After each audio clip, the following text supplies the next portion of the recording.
How to create HyperPay wallet account. Hello and welcome back to our YouTube channel How to Tutorials.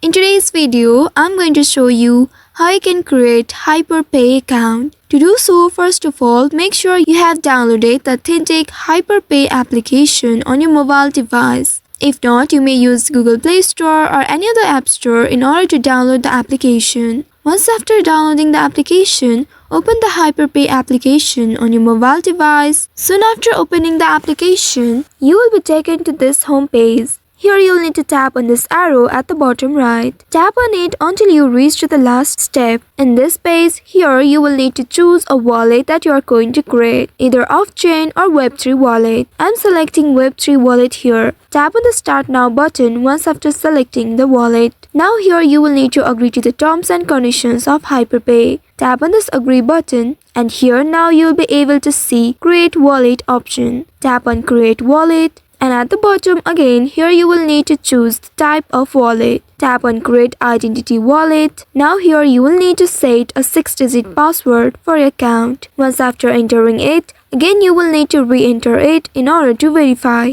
Enter the same numbers and wait for a while. Soon after doing that, you will see you have successfully created your HyperPay wallet account. Now you will be able to use your HyperPay wallet account. I hope this tutorial was helpful. If yes, don't forget to like, share and subscribe to our channel. Also hit that bell icon to never miss any updates from us. Thank you for watching.